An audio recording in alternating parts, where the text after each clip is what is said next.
Today's video is brought to you by my amazing patrons on Patreon. Priority deck requests and extended discussions are just some of the many perks you get for being a patron. Consider supporting the channel today.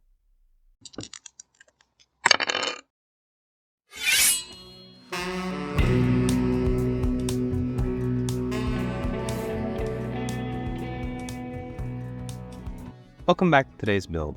Whether you're just looking for upgrades or have no idea how to build this deck, I'll be your guide to this wonderful game we all love. Let's get started. Today's deck inspires tales that take too long to tell. His name is Chulane, and this is the Chulane Experience.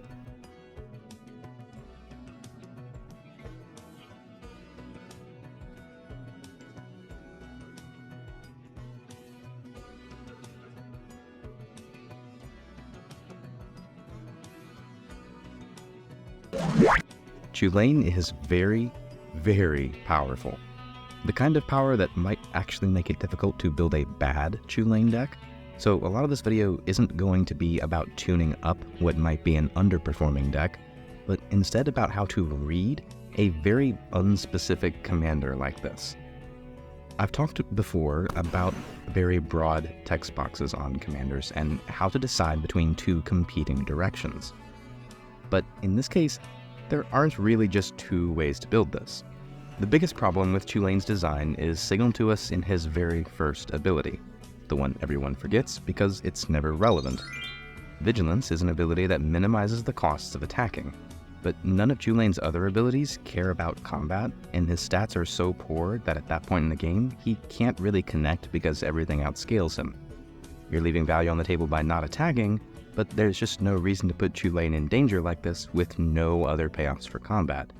This is an ability that Chulane doesn't need to use, often doesn't actually use, and doesn't really benefit from. I think this is the sloppiest element of the card's design, and one that we'll be completely ignoring for this brew.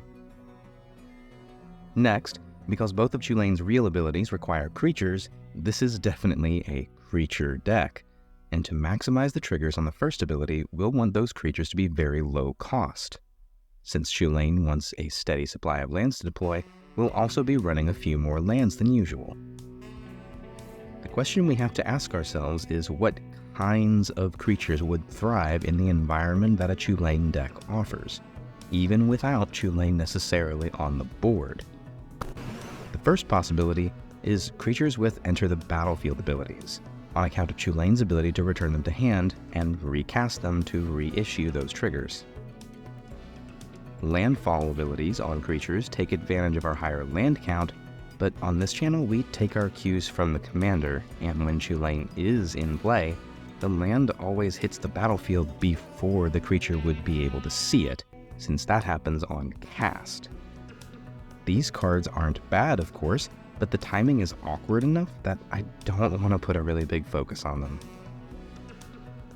Abilities that apply to all lands are really interesting here, but the only reason we're running more lands than normal is so that Chulane has more to do, and the bulk of these effects are mostly unimpressive for our purposes. Our creatures need to synergize with our lands, but ideally this is a creature deck, not a lands deck.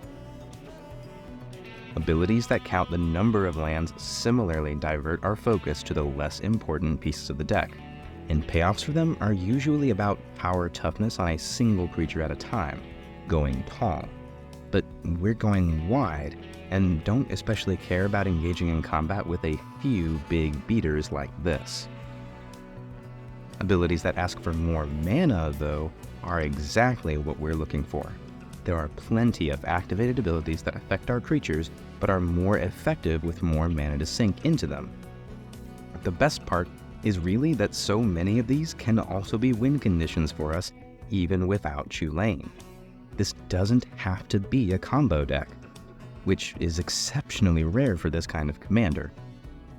So the creatures we want are cheap, with either enter the battlefield abilities or activated abilities, especially those that care about or scale with our creature count.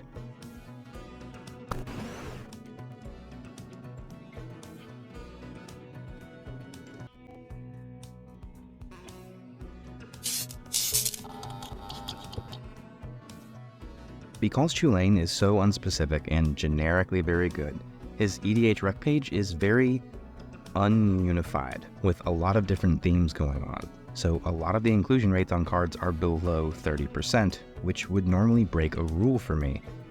The only cuts I really want to talk about on the channel are the ones in at least 30% of decks. For that reason, I'll also not bother attaching those inclusion rates for this list. But these cards are definitely getting cut from the deck. Tatyova and Provisioner both have landfall abilities that at first seem like they might be a source of redundancy for Chulane, which is definitely something we want since he draws such a big target. But it doesn't reward us for casting creature spells, it rewards us for playing lands, which is the wrong direction for our redundancy. Not to mention that at 5 mana, Tatyova doesn't qualify as a low-cost creature.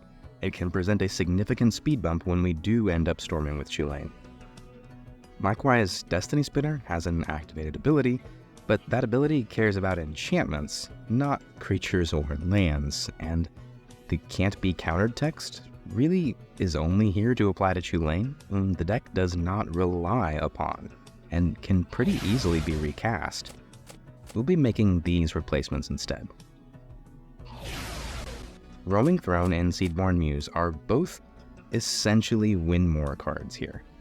The Throne can double up Chulane's triggers, and since a lot of the creatures in the deck are druids or humans, it can double up additional triggers from the rest of our deck, but frankly, doubling these triggers aren't something we actually need to do to win the game.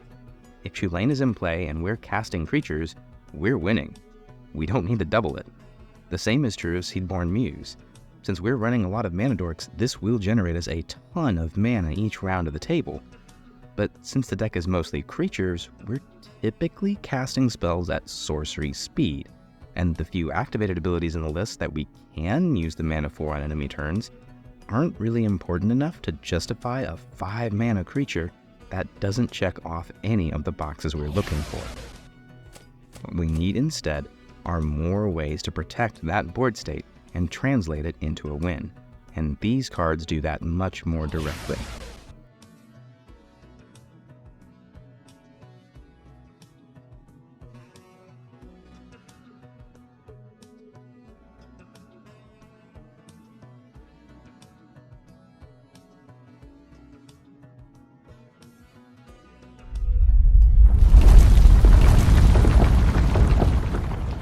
So what do our lands look like? The first 2 lands I want to highlight allow us to play at instant speed, which is really important for the more interactive games Chulane is likely to find himself in. The 2 hideaway lands that are good enough to play in these colors can also get us extra creature casts while digging further through the deck. Scavenger Grounds and Demolition Field and Blast Zone all provide interactive options from our lands. And lastly, Castle Garenbrig and Temple of the False God give us even more mana to fuel our war machine.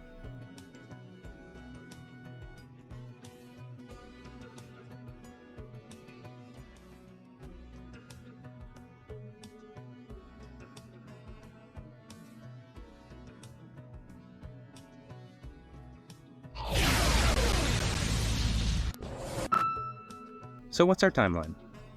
Our early game is full of mana dorks that we can use to ramp into Chulane and fuel our later activated abilities in his absence. Then, we'll play a handful of annoying creatures to slow down our opponents. On turn 3, we can either continue developing our resources to take advantage of our opponent's loss of speed, or we can throw out even more disruption. Turn 4, our best play could be Chulane, or we could wait a turn for him to hold up mana for protection and play any of his understudies instead. Turns 5 and beyond will protect our board with Guardian of Faith, Linvala, and Boromir, Warden of the Tower. With our board protected and Chulane in play, we have a myriad of ways to start closing out this game, because with Chulane in play, it's just that easy. The first 2 are Mirror Entity or Shaman of Forgotten Ways, as either can be conduits for our mana to obliterate enemy life totals. But Shaman also has an interaction with Shrieking Drake that can generate infinite mana for casting creatures with. Use the Shaman's mana to cast the Drake, and have the Drake return itself to hand.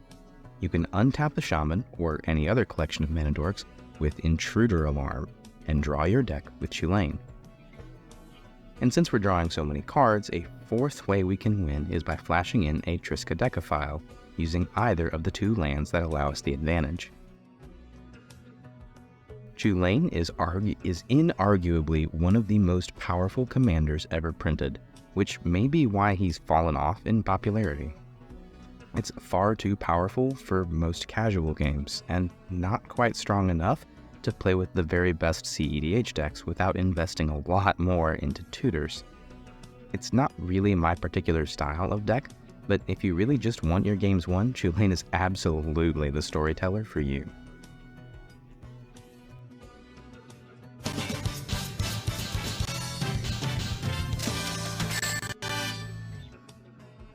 A very special thanks to all my amazing patrons.